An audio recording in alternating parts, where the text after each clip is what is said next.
Miss Audrey, about yesterday. Can you tell me what happened?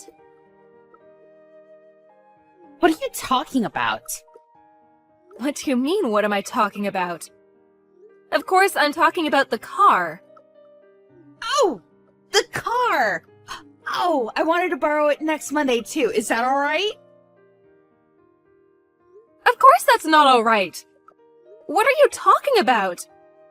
My husband also said don't ever let her have the car again. How did you manage to make it into that condition? Was it really that bad, though? I feel like you're being a little too sensitive. That's not the problem here. The rear seats were all covered in mud. It looks like you scratched it too. How could you try to return it in that condition? Huh? Of course I did! I have to return what I borrowed. That's common sense. I'm going to return it, obviously. Hang on. Let me explain what common sense is. You return whatever you were borrowing in the original condition it was in. I'm going to have you pay for all of the repair and cleaning bills. No, you can't do that. I'm just a stay-at-home wife. Besides, I have kids. Just because the interior of the car is a little dirty doesn't mean that much, does it? It was just a little dirty, though. You just said you were going on a picnic, but where did you go hiking? The deep woods? There were literally bits of pine all over the car, inside and out. How do you explain all of that? Oh, well, we did go to a place with a lot of nature. And it kind of makes sense why that would happen. But I really can't pay this time, just so you know. I'm not like you, Elsa. I'm just a stay-at-home wife.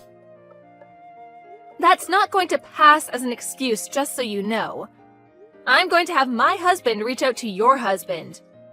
He's going to know about what happened. Hang on. How does my husband have anything to do with anything? I just borrowed the car, seriously. If you bring him into it, it's just gonna make things annoying. Please don't.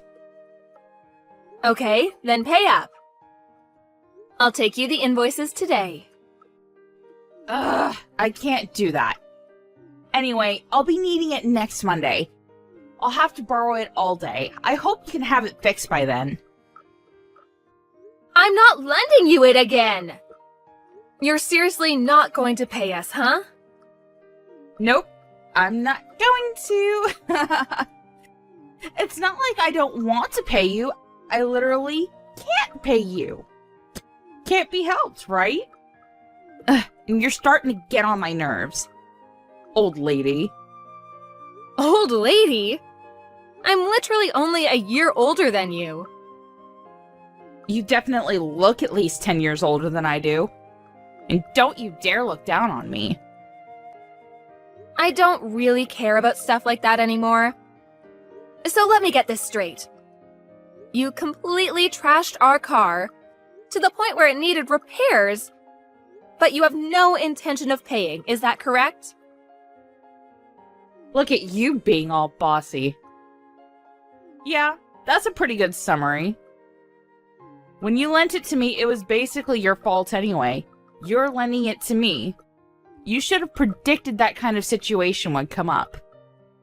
You never know what's going to happen. No one ever knows what's going to happen. I told you beforehand, didn't I? I said I didn't want to loan you my car. But if you needed to use it because you had to get a car, then you had to make sure you'd return it in its original condition. What? I don't remember you ever saying such a thing. Did I really say that? Stop messing around with me. If that's the attitude you want to have, we also have our own options that we can pursue. What? You're scaring me. What are your options? You said you were going on a picnic.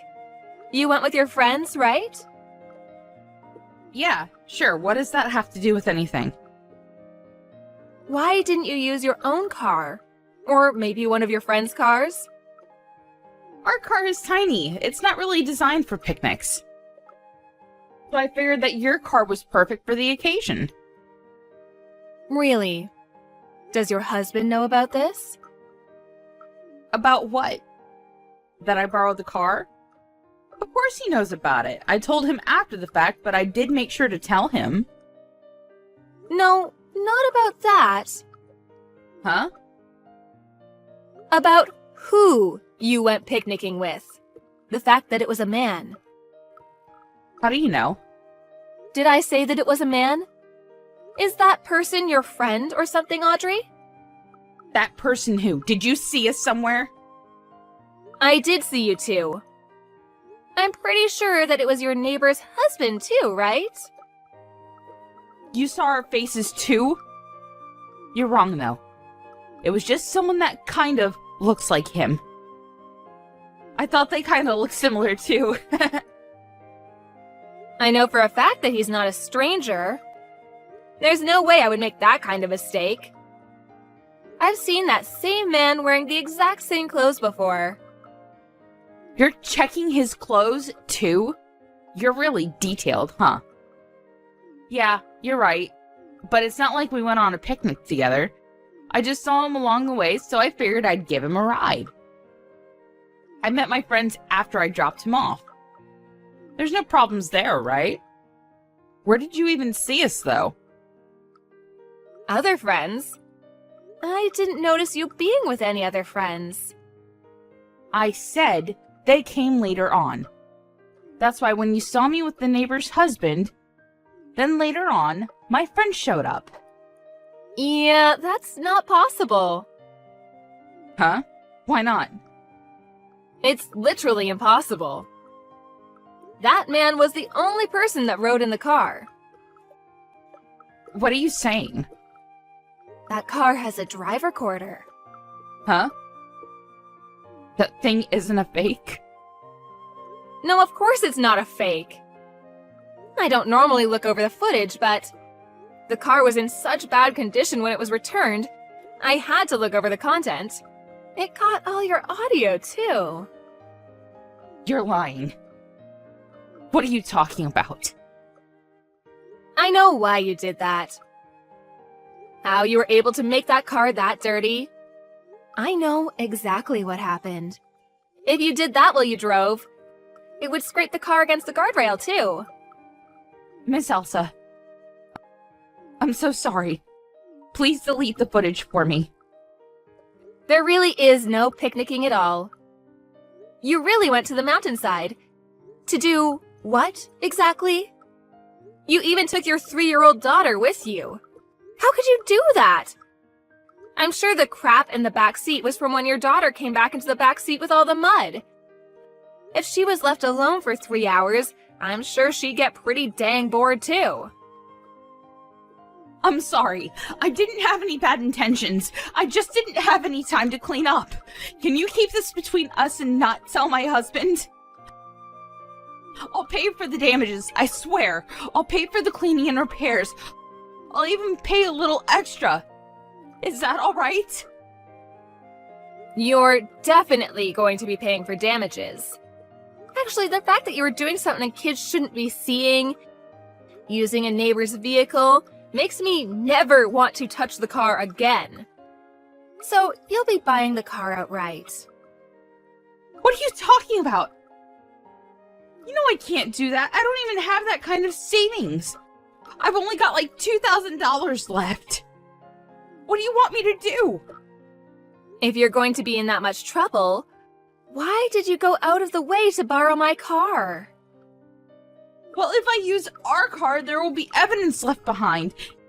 And if someone saw the neighbor getting into my car with my daughter, everyone would know immediately what was going on. I figured if it was your car, it would be difficult for people to catch on. You're being super calculated about that kind of thing. Your stuff is all premeditated.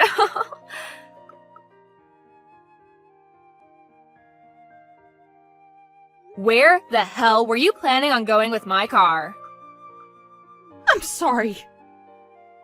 You don't have to lend me your car anymore. I'll pay for the repair damages, I swear. It's too late for that. What do you mean it's too late? If you had apologized when I asked about it a second ago, I probably wouldn't have gone this far, but I already invited her over to my house. She's heading over now. Huh? His wife? Why?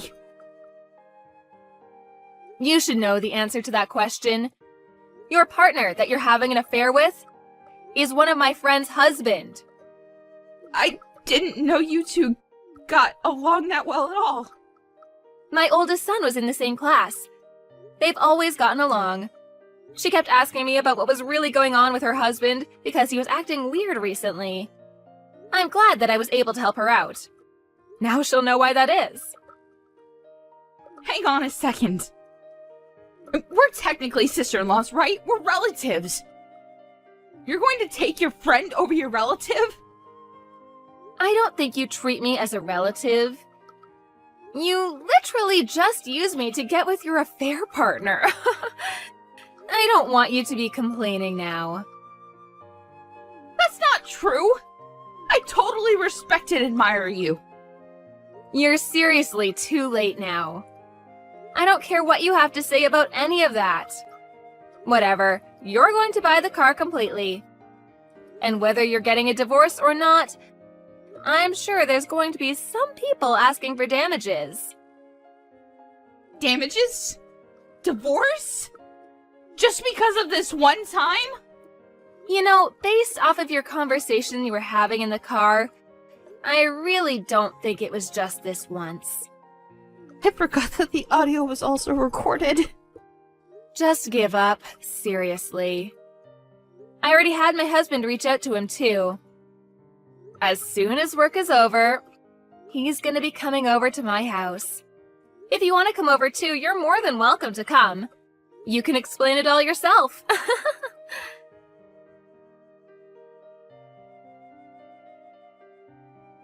Everyone ended up coming over to Elsa's house, and all started talking about what happened and what to do. The cheater's wife seemed to have known that something was going on, but Audrey's husband seemed to have not known about any of this at all. So he was pretty shocked about the whole thing.